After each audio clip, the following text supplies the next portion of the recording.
and the events leading up to it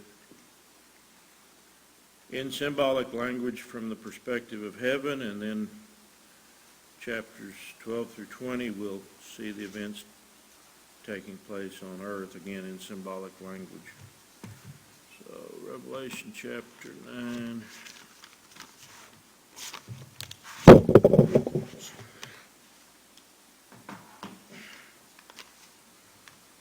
Nancy wasn't feeling good yesterday, coughing real bad, had a real croupy cough, and she said her chest was hurting today, so I'm trying to get a chest x-ray in a day or two. We don't want another case of pneumonia this year. Chapter 9. Chris, would you mind wording prayer for us, please? Just thank you, Lord, for allowing us to come together tonight. Study the portion of thy word. Thank you for another day. We need a life to observe. Pray that we take the opportunity to keep those names right in our lives, that we may have fallen short of home. Pray that we continue to be thankful for your Son, Jesus Christ, who came down from heaven to go through such cruel, unmatched humanity, persecution kept by sin and miracle from the cross. Pray at this time that we go through scriptures and studies here this morning, that we will do our best to be attentive to thy word, to bring us back into things that we never forget to say, that we will apply this teaching from our heart and word.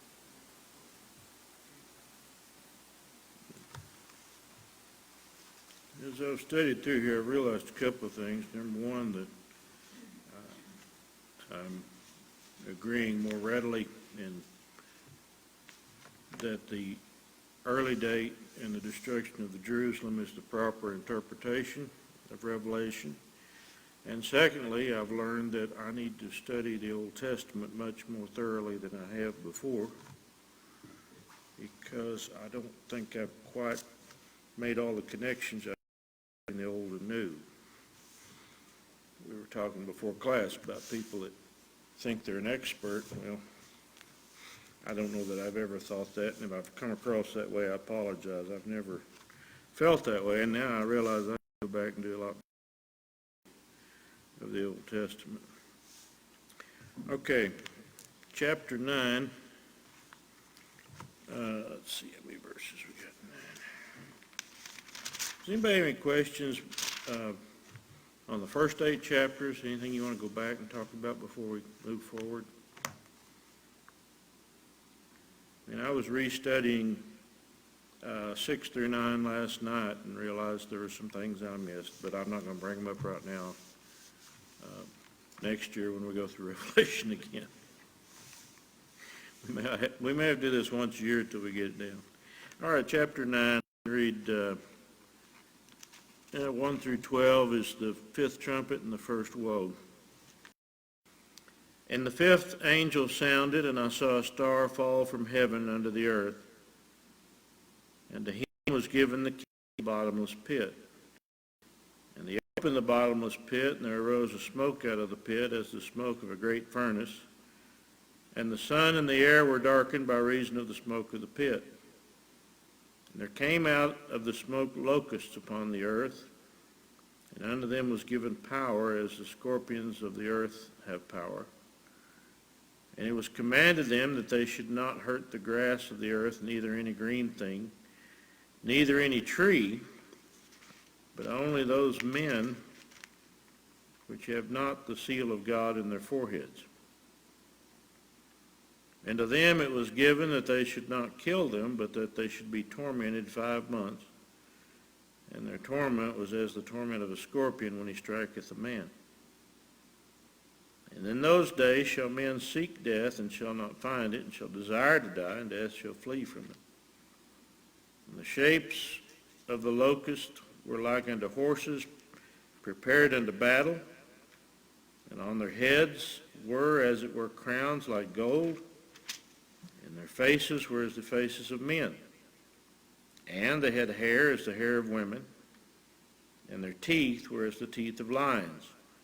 And they had breastplates as it were breastplates of iron, and the sound of their wings was the sound of chariots of many horses running to battle. And they had tails like unto scorpions, and there were stings in their tails, and their power was to hurt men 5 months.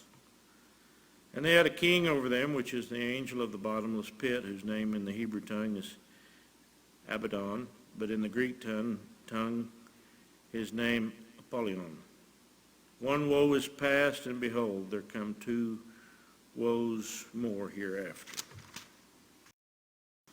Now, see if I can. There's a lot in the text of his book, but let me see if I can just use the shortcut here. 5th angel sounded. All of these things are the woes. The trumpets of woe, 2nd, 3rd. There's a lull in chapter 10, and then we go back to the 7th trumpet in chapter 11. He saw a star fall from heaven, and him was given the key of the bottomless pit.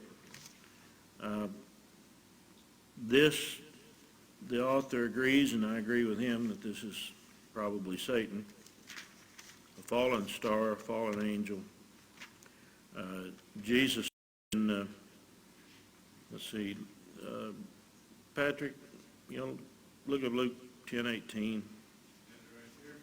And he said unto them, I beheld Satan as lightning fall from heaven. Yep. Okay. Anybody got John 12:31? If you got your little book open.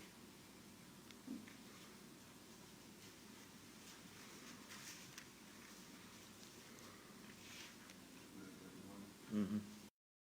The judgment of this world, now shall the prince of this world be cast out. Okay. Of course, the abyss, the pit, torment.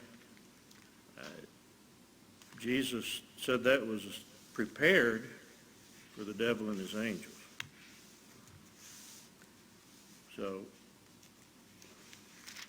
he has control over it in the sense that until Christ,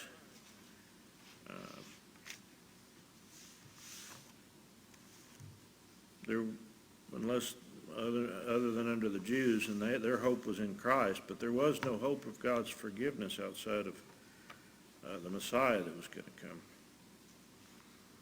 So the angel fell, and if you're reading along the smoke, he said is symbolic of his influence. And smoke is used in God's influence too. Smoke filled the tabernacle when Moses dedicated the tabernacle in the wilderness. And anyway, smoke represents influence. A plague of locusts. Now, I've read through this and read back through it, and it makes sense that his conclusion is this plague of locusts is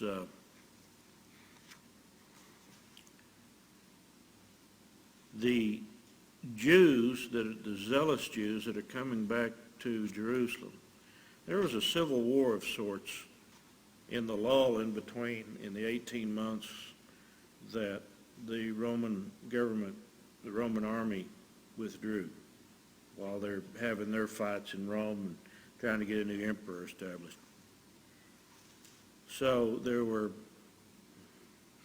Jews that, 3 factions, he said, and I didn't go into the details, that came back in the surrounding area and they were fighting, the Jews were fighting Jews. This is the same language that we see in Ezekiel. Yeah, it is. And that's why I need to go back to the Old Testament. All of this symbolism is used in in Daniel and Ezekiel. And it's scorpions, they have power to hurt. And notice though, okay, these locusts that are scorpion-like, of course, he believes those are the Judaizing, and they should hurt the grass, not hurt the grass, anything, but only those which have not the seal of God in their foreheads. All right, he takes that to mean those that aren't Christians. Jesus warned in Luke 21, Matthew 24. He gave them the signs that many interpret to be the end of the world, but is actually the destruction of Jerusalem. And in those two chapters, they were told that when you see these signs, head to the hills. And they did. According to our author here, commentator, they went to the mountains of Perea and stayed there until the siege was over and Jerusalem fell. So the infighting of the Jews is going to be Jew on Jew, but they're not going to hurt Jewish Christians, because in that lull, when all this civil war starts, the Jewish Christians will leave Jerusalem. And that will leave only just the Jews left to fight amongst themselves. There were the devout Jews, there were some, and I'm not sure how he divides these factions, and I haven't read back to Josephus's remarks, but there were those that wanted to surrender to Rome, and then there were the reprobate Jews that didn't care about the law or anything. They were just wanting power. And that's at least three. I don't know if that's exactly how they were divided or not. So Vespasian halts for 18 months. In that time, the Christians flee the city, and Jews from the surrounding areas come in to take advantage and take control of Jerusalem. I guess they thought they were going to conquer Rome. At the very least, they were going to plunder their own city. It got bad. And he says, verse 5, and to them it was given that they should not kill, but they should be tormented 5 months, and their torment was the torment of a scorpion. I didn't look this up, but he said that's the lifespan of a scorpion. I don't know if that's in the Middle East or everywhere, but 5 months. And it is symbolic of the time that they would have. And really they didn't have but about, well, if you count the siege itself, a couple of years to do what they were going to do. He said, verse 6, and in those days men shall seek death and shall not find it, desire to die, and death shall flee from them. He said the bodies were stacked up so high, there were dead bodies everywhere from the Civil War to begin with, and after that from the Romans, that people said the dead were better off. At peace. Yeah, if you've read over to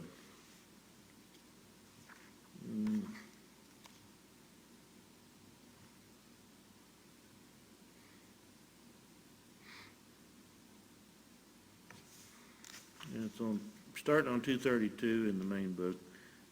He said they'll seek death. He said there are three main groups of seditious Jews. Okay, so those that wanted to overthrow Jerusalem. And the dead bodies lay in heaps. And even many of those that were zealous in deserting at length chose rather to perish within the city. They would rather go in the city in hopes that they could be buried than their bodies would just lay out and rot by the roadside. Said the aged men and women were in such distress by their internal calamities within Jerusalem that they wished for the Romans, and they hoped for an external war in order that their delivery for their domesticated misery. So all of these all of these Jews that were trying to overthrow the city and overthrow the nation of Israel, he says, Josephus says they agreed in nothing but this, to kill those that were innocent. Sounds like some of our cities today. Get mobs going, all they care about is just destruction.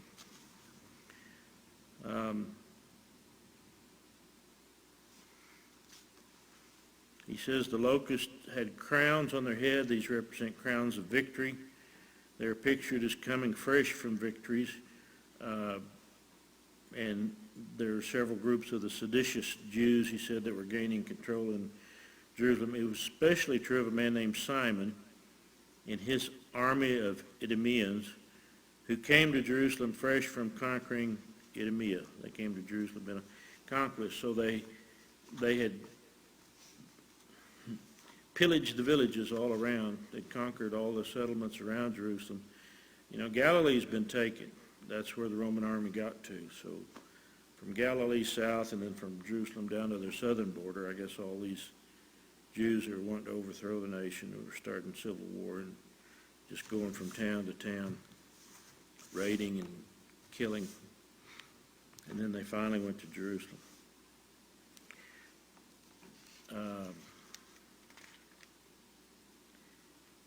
Verse 8, and they had hair as hair of women, and their teeth were teeth as lions.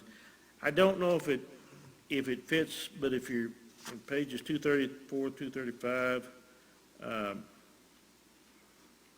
he said their inclination was to plunder was insatiable, that it's in their zeal for searching out the rich and murdering the men and abusing the women. It was sport to them. They indulged themselves in feminine wantonness without any disturbance till they were satiated. This is Josephus, the historian, writing this in the first century. While they decked their hair. Now these are the Jews that were pillaging, robbing, just causing havoc, trying to overthrow Israel. And put on women's garments, and were besmeared over with ointments that they might appear very comely. They had paint into their eyes and imitated not only the ornaments but also the lusts of women, and were guilty of such intolerable uncleanness that they invented unlawful pleasures of that sort. And thus did they roll themselves up and down the city as in a brothel house, and defiled it entirely with their impure actions. Nay, while their faces looked like the faces of women that killed with their right hands, and their gait was effeminate, they presently attacked men and became warriors, and drew their swords from under their finely dyed cloaks, and ran everybody through whom they alighted upon. That may not be exactly what John's talking about, but, kind of like a man pretending to be a woman winning a weightlifting contest or something like that. Well, the effeminate men that are still strong and hate morality, they hate the law, they hate constraint, and they hate the people that love the law. Yeah, that's kind of, it's not new, but it happened in Jerusalem, and it's kind of happening here a little bit. Not everywhere, but some places.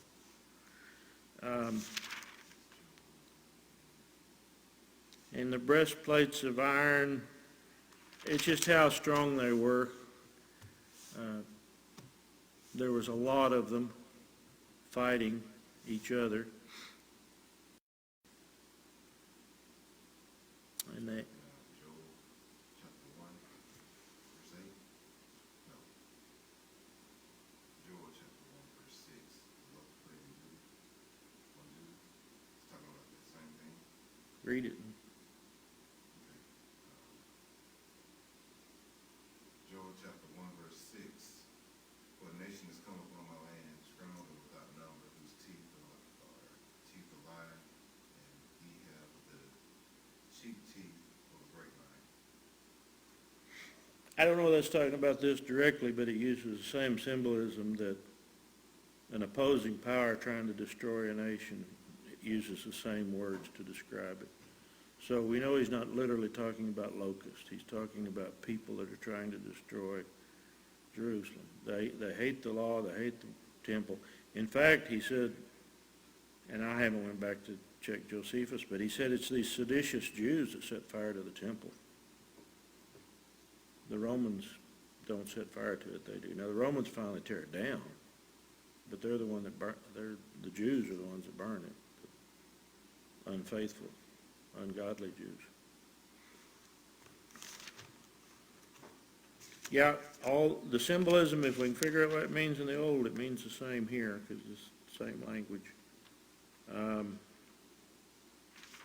do we get to? And they had a king over them, which was the angel of the bottomless pit, and this is Satan. They may not have acknowledged him as king. But what did Jesus say of the Pharisees? You are of your father, the devil. Why? Because he was a liar from the beginning. Anytime we serve sin, we're a child of Satan. He was their king whether they acknowledged it or not. In fact, I doubt if Satan cares whether people even believe he exists or not, as long as they're following him, as long as they're his children. Some of the worst people in the world don't believe in anything beyond what they can see with their five senses. So anyway,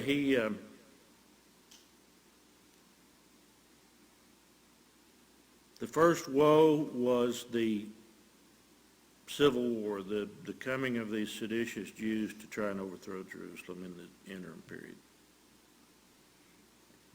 Any questions, comments down to verse 12?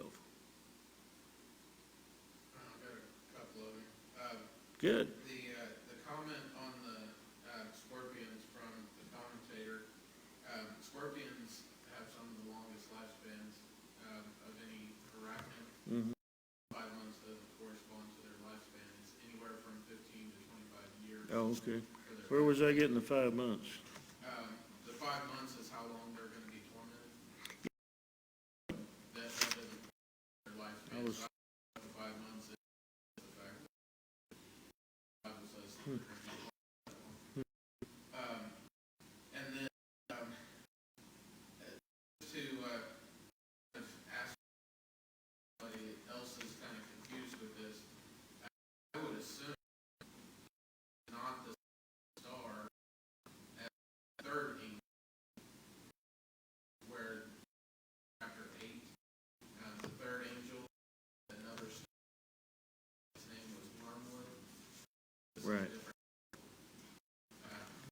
Yep. Yeah, you're right. Chapter, Chapter 8, verse 10 and 11.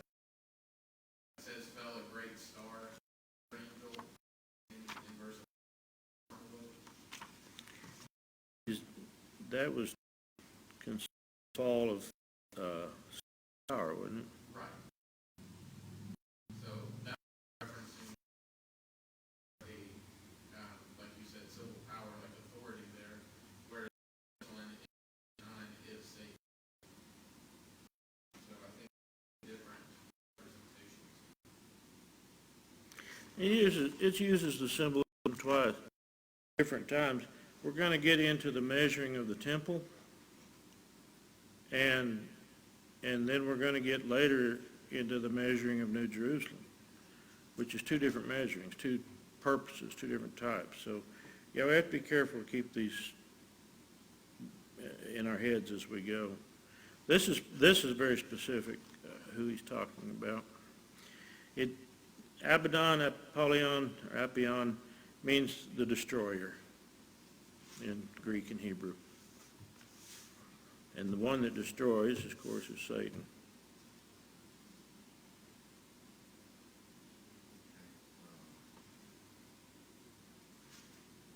Patrick, talking about the Wormwood.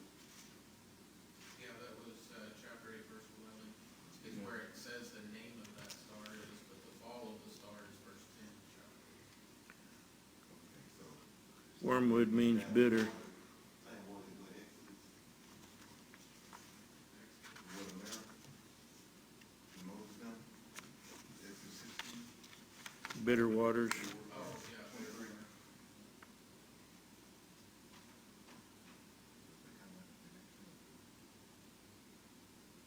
doesn't mean there's a direct connection just because they use the same wording. Right. It can represent something similar.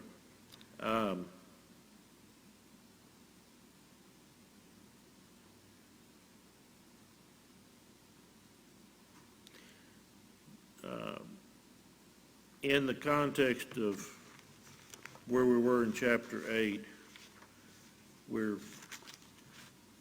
looking at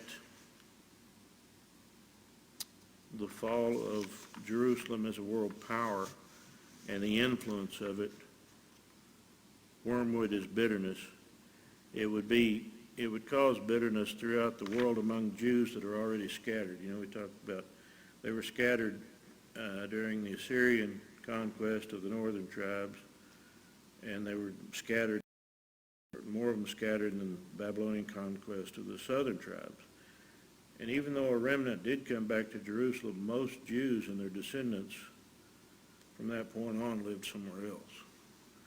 And they still, if they could, made it to Jerusalem for the feasts, and a lot of money was spent. That's one reason Jerusalem was so rich, that all of these, who knows how many tens of thousands, or by the first century could have been hundreds of thousands of Jews in the known world at that time coming back to pay tribute to the temple and spend money.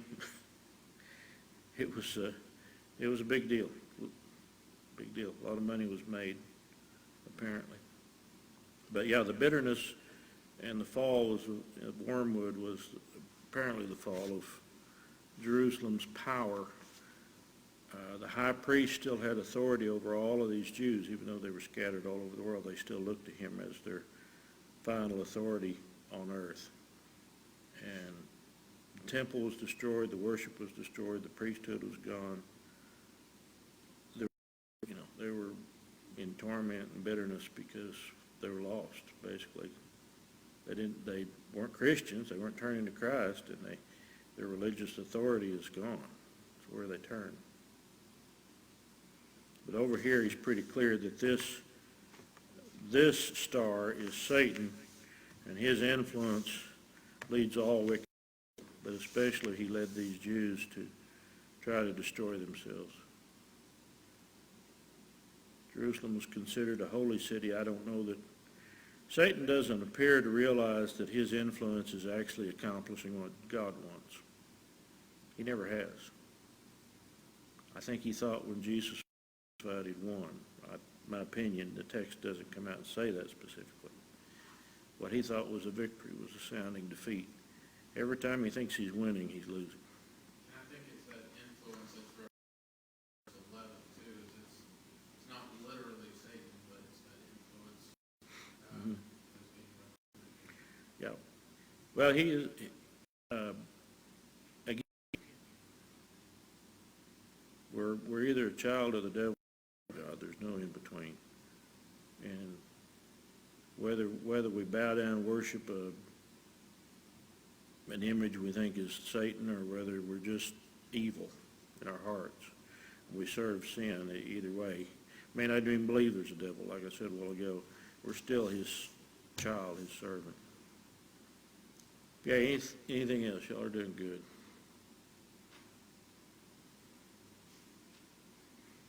Okay. All right, we get down to, I lost my place. I think we're on the 16th. Yeah, we're on the sixth trumpet and the second woe, 13 through 21. All right, the sixth angel, verse 13 of chapter 9, the sixth angel sounded, and I heard a voice from the four horns of the golden altar which is before God, saying to the sixth angel which had the trumpet, loose the four angels which are bound in the great river Euphrates. When the four angels were loosed, which were prepared for an hour, a day, and a month, a year, for to slay the third part of men, and the number of the army of the horsemen were 200,000. And I heard the number of them. Thus I saw the horses in the vision, and them that sat on them having the breastplates of fire of jacinth and brimstone, and the heads of the horses were as the heads of lions. Out of their mouths issued fire, smoke, and brimstone. By these three was the third part of men killed, by the fire, and by the smoke, and by the brimstone which issued out of their mouths. For their power is in their mouth and in their tails, for their tails were like unto serpents, and had heads, and with them they do hurt.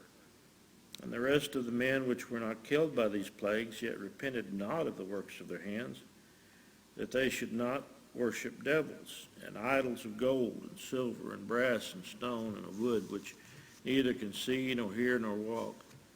And neither repented they of their murders, nor of their sorceries, nor of their fornication, nor of their thefts. Now if we are in context talking about the events leading up to the destruction of Jerusalem, then we are talking about what is happening in Israel.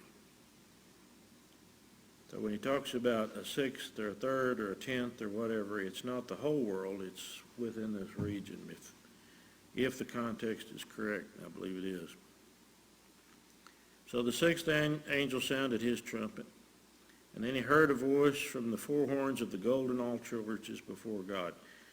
Now this golden altar, of course, represents the altar of the Old Testament that was before the temple that the animal sacrifices were made on.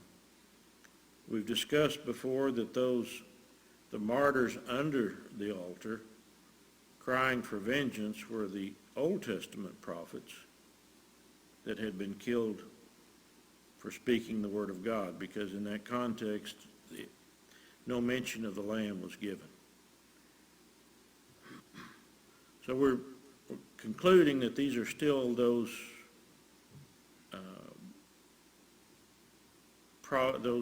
martyrs from the Old Testament. And he heard a voice from the four horns of the altar, which is before God, saying unto the sixth angel which had the trumpet. So apparently they have God's authority and approval, but they're calling for the sixth angel to loose the four angels which are bound in the great river Euphrates. Now, we had these four angels, and if we take Jerusalem and its destruction to be the center, then they would have been in four different directions, representing the Roman armies and navy that were about to start moving in on Jerusalem again and eventually destroy it.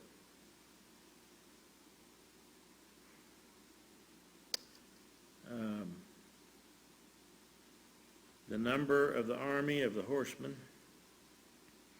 were 200,000.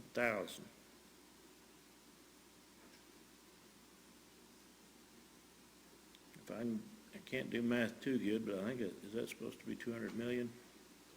The New King James say 200 million? Okay.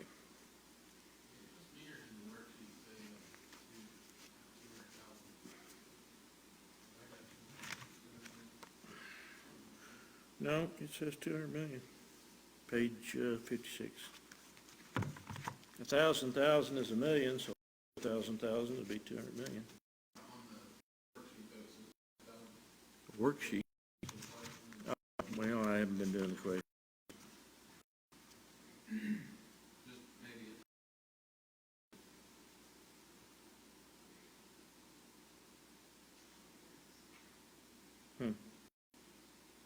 He left off a pencil that in.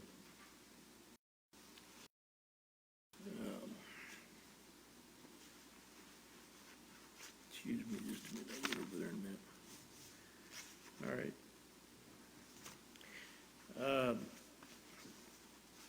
Vespasian had 60,000 men originally. They come back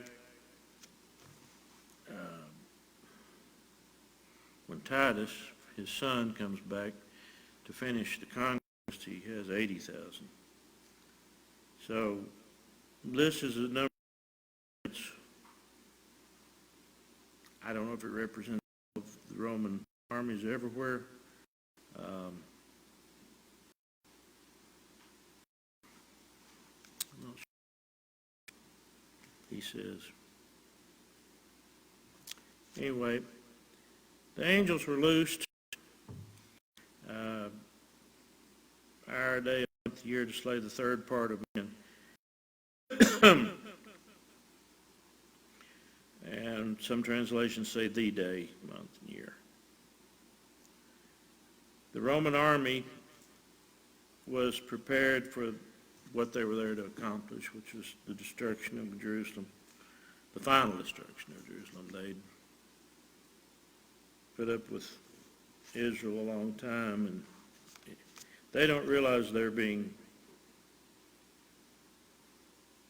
I don't know, abused by God, but they're being, their goal to annihilate God's people is really God's goal to punish the reprobate people from Israel. Number of the horsemen was 200,000. Indicates the power of the Roman army, and again, probably not representative of an actual number. Yeah, he saw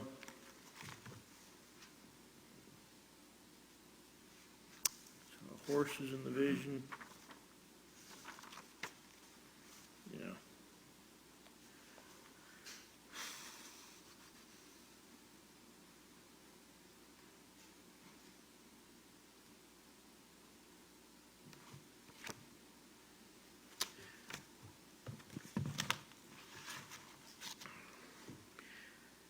Apparently, all of this just illustrates the power and strength of the Roman army. Yeah, they killed with fire, arrows, catapults, things like that. Power was in their mouth and their tails. This could be, and Josephus talks about, I think, that the fact that the forward guard of the Romans was very powerful to break down the walls and use battering rams, and then that they would follow up with arrows and things like that to clean up and mop up the survivors. So that could be the head, the mouth, and the tails. Then, the initial battles, the rest of the men, and this is the Israelites, that weren't killed by these plagues, they didn't repent. And he says Titus even paused for a little while to give them time to surrender, and they wouldn't. And idols of silver and stone, this may not be literal, but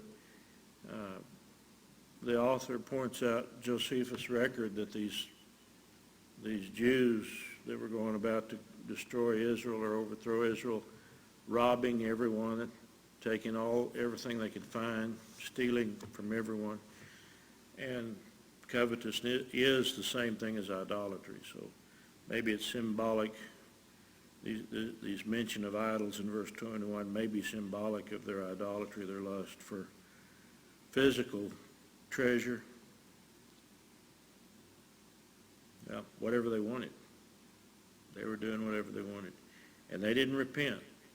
Murder, sorceries, fornication, and thefts. So we have the stage set, a civil war within Israel, the seditious Jews trying to overthrow the nation, murdering, raping, some of them becoming so reprobate they are dressing up like women, pretending to be women. That is a very deviant act, no matter what our modern apologists say about it. So these were some of the most reprobate people that had ever walked the earth, doing some of the most horrific things that's ever been done. So this is the beginning of the sorrows and the torments and everything that happens in Jerusalem. Their own people destroying them first. Any questions or comments on chapter 9? Rebuttal? 19 would be like somebody in leadership position over some people that would do that. Got power in their mouth.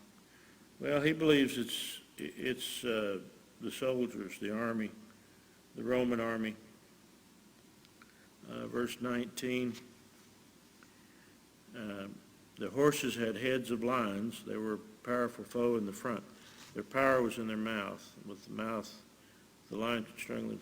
He says this symbolizes the Roman army. The front part of the Roman army was used to tear down the gates and walls of the cities that lead the way for full destruction. This is on page 241. Their tails also had power to hurt. The tails were like serpents. Serpents strike their prey. The tails symbolized the Roman engines of wars used to throw arrows, darts, stones. With these weapons, the powerful army carried on God's decree against Israel. Broke down the walls, followed up with the embattlements, killed the people, destroyed the city. I'm going to my references I got from Isaiah.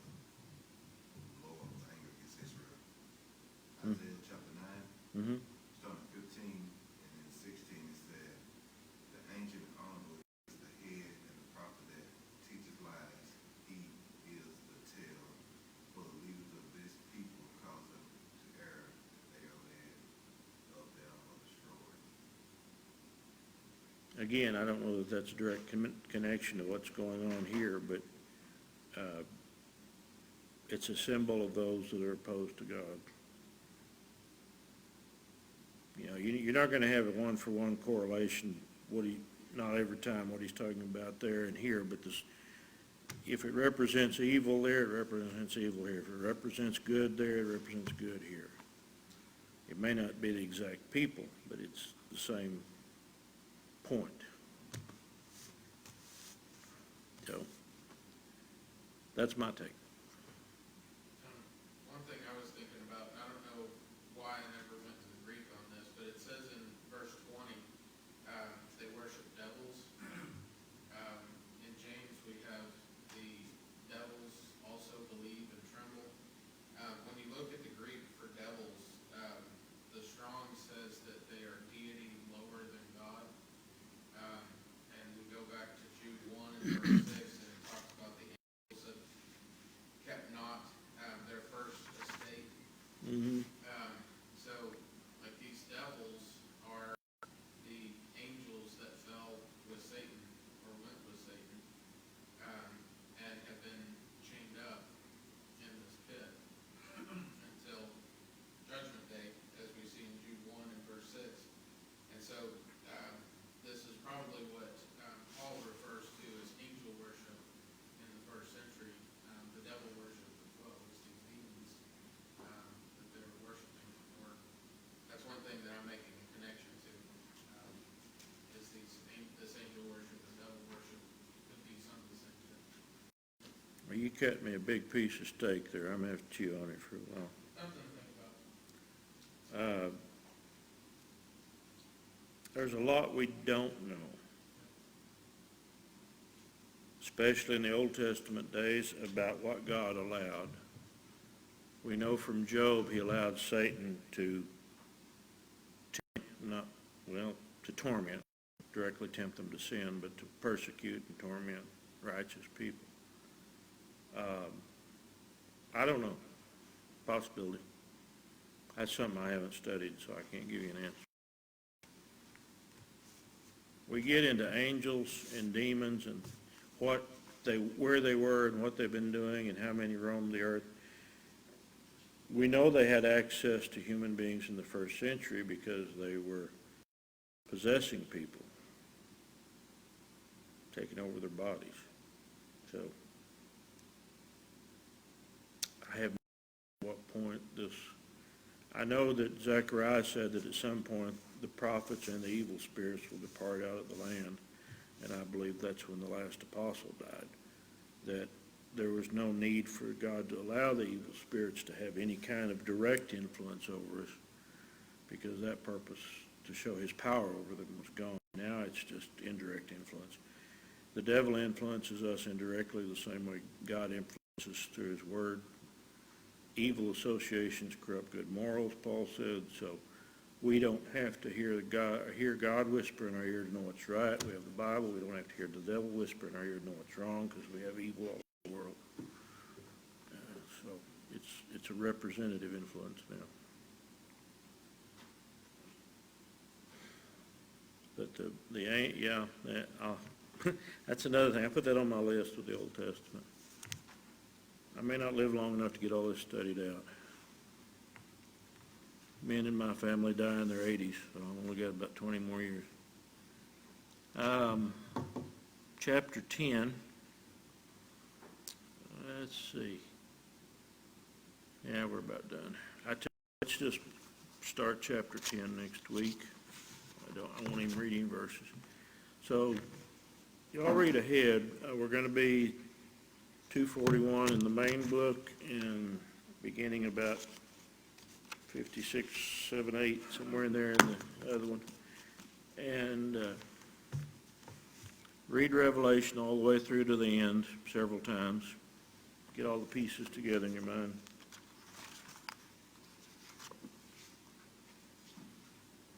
He says there's four visions. There's the first 3 chapters to the 7 churches. There's what he calls the heavenly revelation or apocalypse, the earthly revelation apocalypse, and then the new heavens, new earth, new Jerusalem in the last 2 chapters. We split it down that way, that simplifies it quite a bit.